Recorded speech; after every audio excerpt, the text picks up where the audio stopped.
고린도서 4장 6절 말씀, 우리가 한 절 말씀을 다 같이 읽도록 하겠습니다. 고린도서 4장 6절입니다.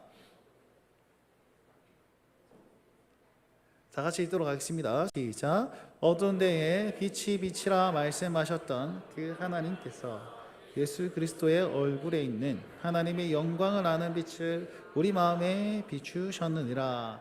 아멘. 할렐루야. 할렐루야. 하나님께서 우리의 예배를 받으시고 영광을 받으실 줄 믿습니다. 그리고 우리 한없는 은혜를 비추실 줄 믿습니다. 예, 우리 행복 나눔 축제에 나오신 여러분들 환영합니다. 우리 이웃 주민 여러분, 우리 너무나도 감사합니다. 우리 그분들 위해서 박수 한번 격려했으면 좋겠습니다. 사랑합니다. 축복합니다. 감사합니다. 어제 온 교인들이 열심히 전도하고, 그리고 우리 또 교육자들과 우리 선생님들이 다음 세대를 위해서 열심히 전도하는 것을 제가 보았습니다. 어제 전화가 한 통 왔더라고요. 뚜루루루 교회로 여보세요 라고 하니까 거기서도 여보세요 라고 하더라고요. 그래서 어디세요? 그러니까 밖인데요 이렇게. 아, 청소년이구나. 그래서 안징성 강사님이 전화하셨나 보다. 글로 전화해봐라. 알겠습니다 이러고 끊었습니다. 예, 우리 온 성도들과 우리 교육자들이 또 안 오신 사람 다 전화해가지고 이 행복축제, 행복 나눔 축제에 올 수 있도록 최선을 다해 주셨다는 것을 제가 다 이렇게 보고 또 느꼈습니다. 그러면서 제 마음 한켠에 설교 말씀 진짜 잘 준비해야 되겠다, 그런 엄청 부담감 가지고 어제 하루를 보냈던 것 같습니다. 여러분 다시 한번 정말 이 예배 가운데 잘 오셨습니다. 하나님 은혜가 가득하시길 주의 이름으로 축원드립니다. 아멘. 마이크가 갑자기 잘 들리십니까? 네, 고맙습니다. 오늘 이곳에 초청받아 오신 여러분들 진심으로 환영합니다. 이곳에 발걸음하기 참 힘드셨을 텐데 그럼에도 불구하고 이곳에 오신 여러분들이 정말 감사합니다. 제가 잘 모르지만 이곳에서 정말 인생에 처음으로 교회 나오신 분도 혹시 계시겠죠, 그죠? 그런데 제 생각에는 그렇게 많지는 않은 것 같습니다. 아마도 젊었을 적에, 어릴 적에 주일학교에 잠시 이렇게 왔다 갔다 하셨거나 중고등부 시절에 교회를 좀 왔다 갔다 하셨거나 그러시지 않았을까라고 추측을 해보는데요. 이유가 뭐냐니까, 제가 우리 교인들, 우리 성도들 신방을 하다 보면 언제부터 신앙생활 하셨습니까? 이렇게 물어보면 항상 대부분의 사람들이, 거의 모든 사람은 아니지만 많은 사람들이 이렇게 얘기합니다. 사실은요, 제가 모태신앙, 태어날 때부터 신앙을 가졌고 주일학교 때는 엄청 열심히 했었고 사실은 제가 중고등부 회장 출신입니다, 이러신 분들도 계십니다. 근데 살짝 방학을 조금 했습니다. 방학 말고 방학을 좀 했습니다. 얼마나 하셨습니까? 20년? 30년? 이렇게 최소한 4년에서 5년 이렇게 말씀하시더라고요. 그러면서 이분들도 잠깐 방학했다. 그 학교는 무지 그래 방학이 긴지 20-30년을 방학을 시켜주는 그런 좋은 학교를 다니셨나 봅니다. 그러면서 다시금 신앙생활 한 지 얼마 안 됐습니다. 이런 분들 꽤 많았습니다. 제가 우리 초청받아 오신 분들도 한두 번은 교회를 나와보셨죠, 그죠? 행복 나눔 축제에 몇 번 나와보신 거라 저는 생각합니다. 다시금 발걸음 해주심에 더 감사합니다. 그래서 여러분 열린 마음으로 이곳에 이제 발걸음 해주신 것이 얼마나 귀하고 감사한지 제가 더 은혜가 되고 제가 더 감동하고 있습니다. 그런데 보십시오, 우리가 예전에는 신앙생활 좀 했는데 왜 지금 방학을 그렇게 길게 하셨을까요? 잘 모르긴 몰라도 여기 있잖아요. 두 가지 이유를 좀 될 수 있을 것 같은데 아니죠. 수만 가지 이유를 될 수 있을 것 같은데 묶어보면 그렇습니다. 저쪽이 너무 재밌거든요. 바깥 생활이 너무 재밌거든요. 여러분 대학 딱 들어갔다 칩시다. 열심히 공부 열심히 하고 이제 대학에 딱 들어갔습니다. 그러면 너무 재밌는 게 많아요. 여기도 갔다가 저기도 갔다가 이것도 해봤다가 저것도 해봤다가, 제가 대학 청년들을 좀 이렇게 담당했지 않겠습니까? 학교 안에서 선교단체를 방문했는데 선교단체에 오는 친구들이요, 신입생들은 거의 없습니다. 한 1년, 2년 지나고 군대 갔다가 한 4, 5년 지나가지고 실 들어오시는 거예요. 왜 들어왔냐? 그냥 자기가 이렇게 살면 안 되겠다는 걸 스스로 느낀 사람들이 오는 거죠. 그러니까 1, 2학년 때는 그냥 나 세상 천지 모르고 너무 좋다 하면서 세상을 즐기기 시작합니다. 세상을 즐기다 보면 그 세상이 나에게 그대로 배어 있는 거죠. 여러분 조금 연륜이 좀 있으신 분들은 왜 방학을 그렇게 많이 하셨습니까? 물어보면 내 사느라 바빠서요.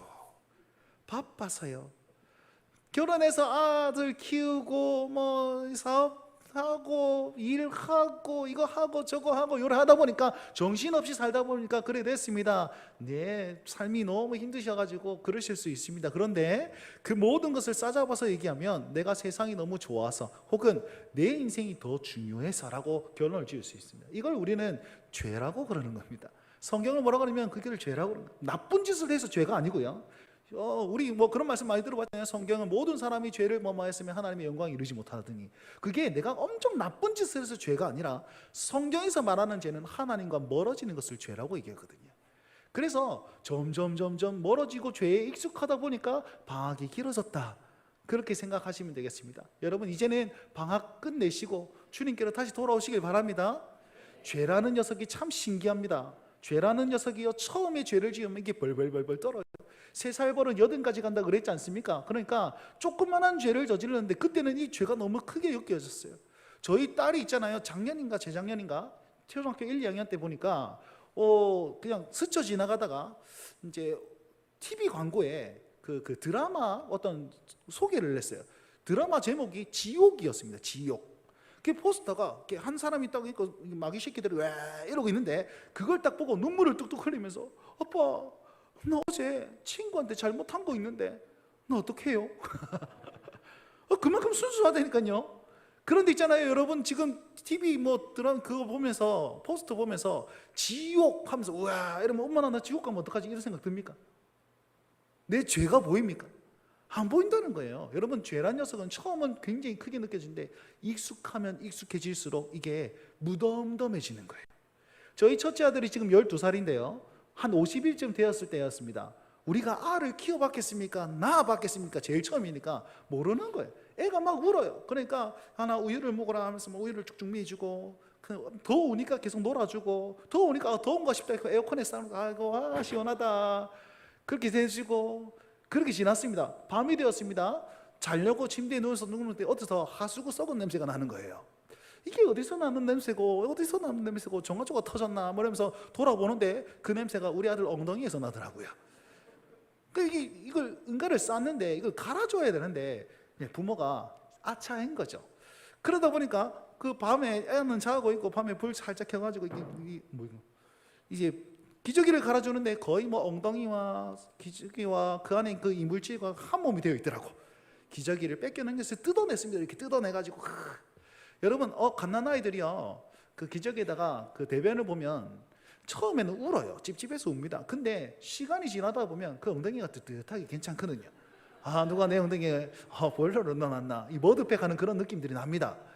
뭐 궁금하시면 집에 가서 한번 해보시면 체험을 한번 해보시고, 여러분 그렇다는 거예요. 이 대변이라는 것이 더러운 것 아니겠습니까? 처음에는 찝찝해요. 근데 조금만 가지고 있어 보면 이게 편안해집니다. 죄라는 녀석이 똑같습니다. 처음에는 굉장히 부담되고 굉장히 힘겹게 느껴지는 그 죄가 하루 이틀 계속적으로 살다 보면 그게 무덤덤해져 가지고 나와 한 몸이 되어 있더라는 거지. 여러분 우리가 방학이 길어지는 이유, 하나님과 멀어지는 이유, 죄에 너무 익숙해져 있어서 그렇습니다. 그걸 성경 말씀에는 뭐라고 하냐면 너희가 어두운 가운데 있다 이렇게 표현하고 있어요. 어두운 가운데 있다라는 그 은유적인 표현으로 말미암아서 우리가 죄 가운데 있다라는 식으로 얘기한다는 것입니다. 오늘 고린도서 4장 6절 말씀에도 뭐라고 표현하냐면 어두운 데에 빛이 빛이라 말씀하셨던 그 하나님께서 이렇게 얘기를 하고 있습니다. 여기 어두운 때는 그 태초에 아무것도 없는 상태를 얘기하고 있는데 그것이 곧 우리의 삶이라는 사실을 우리는 넘겨짚을 수가 있겠죠. 그러면 이 어두운 데에 빛이 빛이라 말씀하셨던 그 하나님, 처음에 그 어두움의 상태는 어떠했을까요? 창세기 1장 1절에서 2절 말씀입니다. 그때는 이렇게 얘기하고 있습니다. 다 같이 한번 읽어보도록 하겠습니다. 시작. 태초에 하나님이 천지를 창조하시니라. 땅이 혼돈하고 공허하며 흑암이 깊음 위에 있고 하나님의 영은 수면 위에 운행하시니라. 아멘. 자, 그때 태초의 상태가 이렇다라고 얘기를 하는데 세 가지로 딱 얘기하고 있습니다. 2절 말씀 한번 보십시오. 뭐라고 얘기합니까? 땅이 뭐 하고요? 혼돈하고 이렇게 되어 있습니다. 여러분 혼돈의 뜻이 무엇입니까? 정신없다 막 이런 게 혼돈 아니겠습니까? 혼돈을 잘 알기 위해서는 여러분 자녀의 방을 한번 슬쩍 쳐다보십시오. 혼돈 그 잡채. 저희 이제 막내 딸내미가 이제 막 걷기 시작하고 돌 지났으니까 막 뻘뻘거리고 돌아간다니까요. 걔를 쫓아다니면서 치우지 아니하면 그냥 집안이 혼돈이 됩니다. 그냥 우유를 막 먹고 남았는데 그걸 계속 흔들고 다녀요. 이렇게 흔들고 다니고, 밥을 주면 지가 먹겠다고 해서 지가 퍼요. 그럼 지가 포가 안 퍼지니까 퍼는 건 짜증내면 밥알이 튀어다니기 시작합니다. 가가지고 이거 건드렸다가 저거 건드렸다가 은영 내렸다가 장난감 냈다가 저거 언니 오빠 하는 것도 다 하고, 한 번은 저거 엄마가 마시는 그 커피를, 냉커피를 가지고 막 지가 막 들이켜가지고 으아 이렇게 했는데 지 혼자 환하게 하하하하하 웃고 있더라고요. 아내가 너 미워 사랑해, 너 미워 사랑해. 저분이 지금 갱년기가 왔나 왜 저러냐 그런 막 그런 느낌 들을 만큼 가만히 냅두면 혼돈이 되는 거예요. 더 심한 거는요, 우리 여기 있는 청소년들 방을 한번 슬쩍 쳐다보십시오. 제가 어느 방향으로 어느 길을 걸어갔다는 것을 사실 우리는 잘 알 수 있습니다. 왜냐하면 방문을 열자마자 가방이 위에 옷이 외투가 가다가 저기 바지를 치마를 그러고 여기서 옷을 갈아입었구나. 제일 마지막에 뭐가 있는지 압니까? 양말이 놓여 있을 겁니다. 거기가 최종 종착지면 양말을 벗어놓고 침대에 벙 널브러졌구나. 이걸 다 추측할 수 있습니다. 책상 위에 보시면 책이 그냥 가지런히 정리되어 있는 것이 책이 엎어져서 있고, 그 옆에는 택배 박스들이 아마 확 많을 거예요. 그 택배 물건들은 아마 저기 침대 위에 다 쌓여 있고, 침대의 이불은 돌돌 말려서 저 끝에 있거나 침대 밑에 떨어져 있거나, 그리고 침대 옆에는 아마 언제 켠 선풍기인지 모르겠지만 선풍기 혼자 지 혼자서 도리도리 이러고 하고 있을 거예요. 그걸 딱 보면 이 안에서 부하가 치밀어져. 그게 바로 혼돈입니다. 쟤네들 방은 다 혼돈이에요. 혼돈이라는 것은 뭐냐면 질서 없음을 얘기하고 있는 겁니다. 복잡한 상황에서 질서가 없구나, 이걸 가리켜서 혼돈입니다. 태초의 상태 어떻습니까? 네, 질서가 없어요. 아무것도 없는 그곳에서 질서가 없습니다. 두 번째, 그 어두운 데에 있는 그 태초의 상태를 이렇게 표현하고 있습니다. 공허라고 얘기해요. 땅이 혼돈하고 공허하며, 공허는 무슨 뜻입니까? 텅 비었다. 아무것도 채워지지 않았다. 채워도 채워지지 않는 상태, 그걸 공허한 상태라고 합니다. 그럼 다른 말로 그때는 태초에는 생명이라는 것이 아무것도 없는 공허한 상태였다라고 얘기하고 있습니다. 마지막으로 흑암이 깊음 위에 있다라고 얘기를 하고 있거든요. 자, 흑암이 깊음 위에 있다라는 말은 계속 까맣고 까맣다, 엄청나게 까맣구나, 이 말은 소망이 보이지 않는다는 뜻입니다. 여러분, 태초의 상태가 어떻습니까?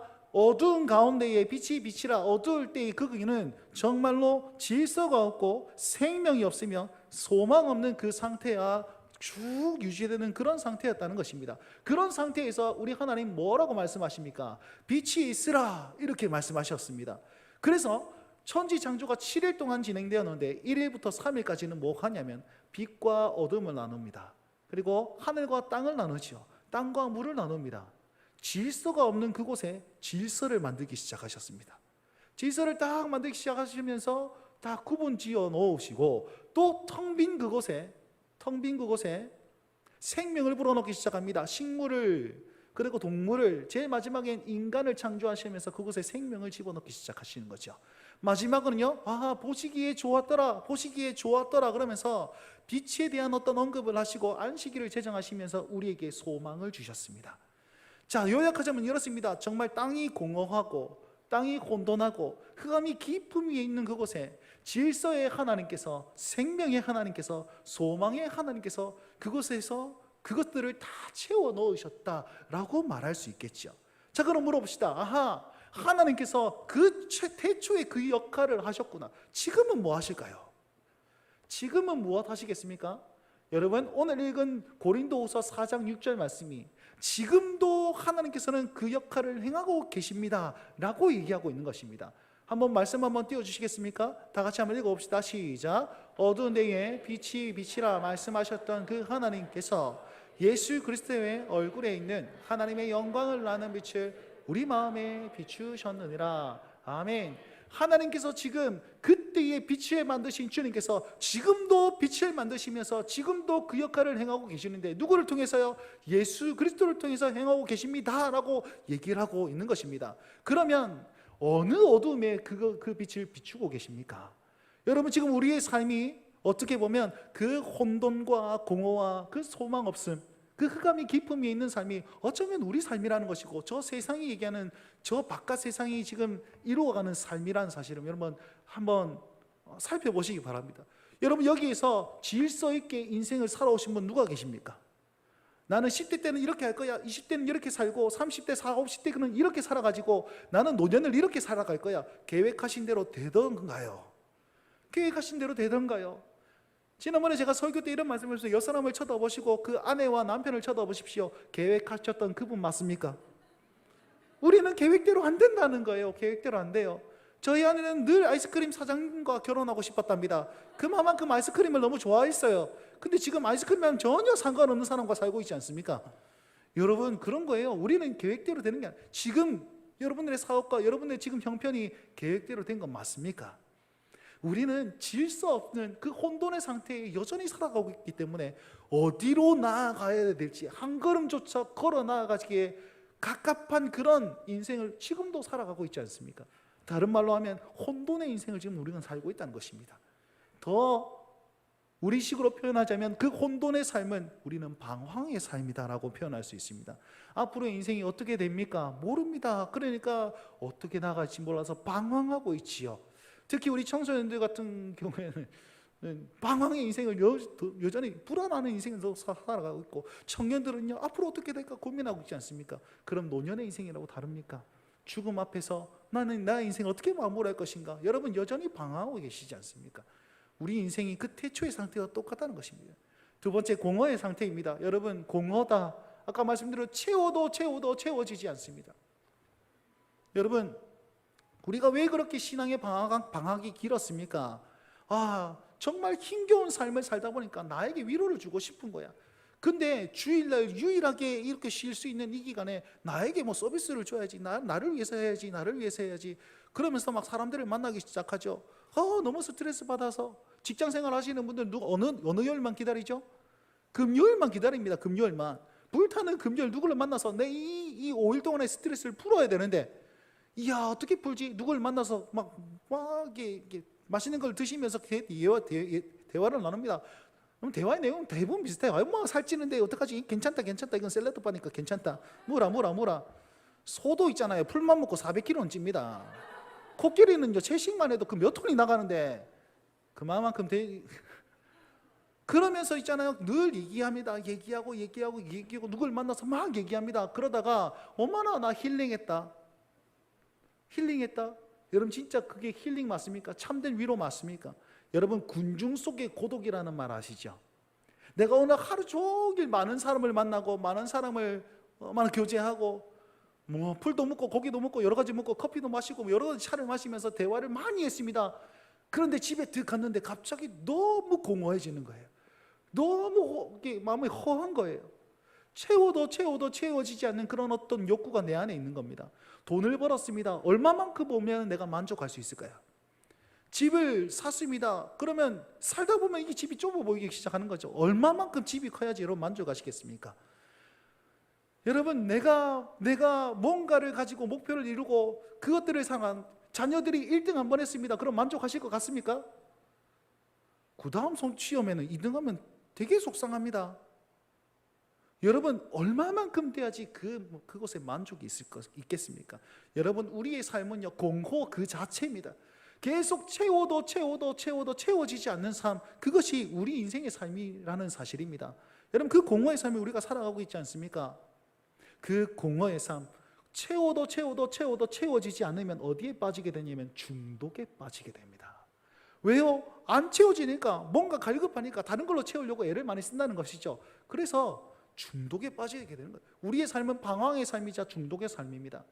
여러분, 소망이 없습니다. 내일의 소망을 가지고 내일 나는 기쁠 거야, 내일 나는 잘 될 거야, 여러분 확신해 가지고 사시는 분 계십니까? 내일 나는 엄청나게 잘 될 거야, 하하하하하, 그렇게 사시는 분은 아마 거의 없을 것 같습니다. 내일 일은 난 몰라요. 장래일도 몰라요. 아무것도 몰라요. 내일 어찌 될지 어떻게 알겠습니까? 날마다 행복할 거란 그런 자신이 있으십니까? 아니요. 그러니까 소망이 없어서 절망의 인생이 찾아오는 것이죠. 여러분, 태초의 그 상태, 혼돈이 있고 공허하고 흑암이 깊음 위에 있는 그 상태가 지금 우리의 삶, 방황의 인생 가운데 살고 중독의 인생 가운데 살고 소망이 없어 절망 가운데 살아가는 우리 인생과 거의 똑같지 않겠습니까?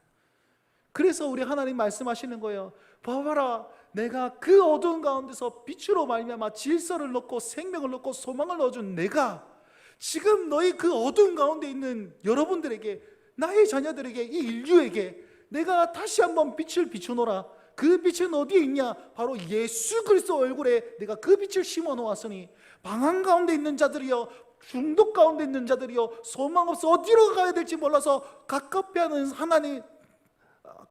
자들이여, 주 예수 앞에 나오라.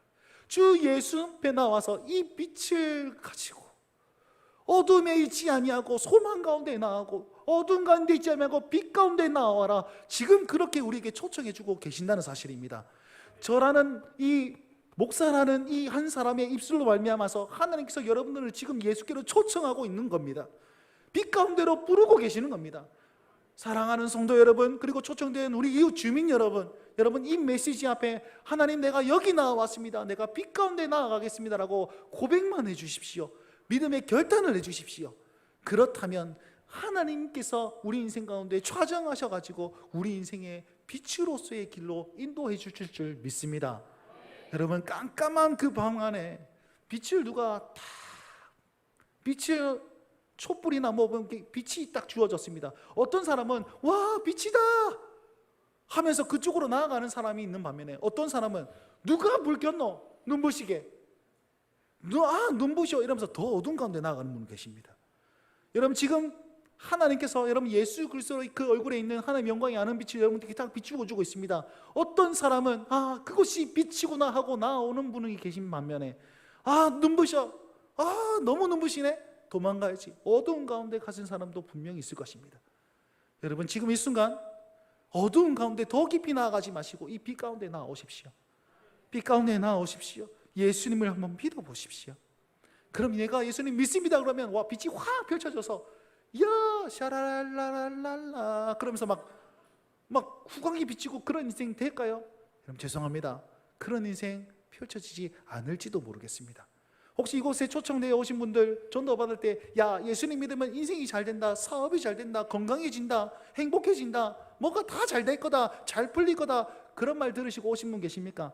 여러분, 그런 인생이 되시길 이 목사는 간절히 기도합니다. 정말 치유되길 기도하고 정말 인생이 잘 되길 기도합니다. 믿음으로 성공하길 기도합니다. 그런데 실상은요 안 될 수도 있습니다. 하나님의 뜻이 아니라면 안 될 수도 있습니다. 그런데 예수님을 믿으면요 그 안 될 수도 있음에도 불구하고 인생이 달라지는 거예요. 의미가 다른 인생을 살게 되는 겁니다. 무슨 말이냐 이런 겁니다. 인생이 바뀐 것은 없어요. 진짜 나는 여전히 힘들고 이제 몸은 힘들고 사업은 잘 안 되고 가정에 아들은 애매기고 병은 낫지 않고, 그럼에도 불구하고 예수 그리스도의 그 빛을, 예수 그리스도를 딱 모시면 이 빛 가운데 있기 때문에 더 이상 방황하지 않습니다. 더 이상 중독에 이르러서 뭔가 채우려고 애를 쓰지 않습니다. 그 주어진 환경에 감사할 수 있는 마음의 평안이 이곳에서 흘러넘치는 거예요. 더 이상 절망 가운데서 헉헉거리지 않습니다.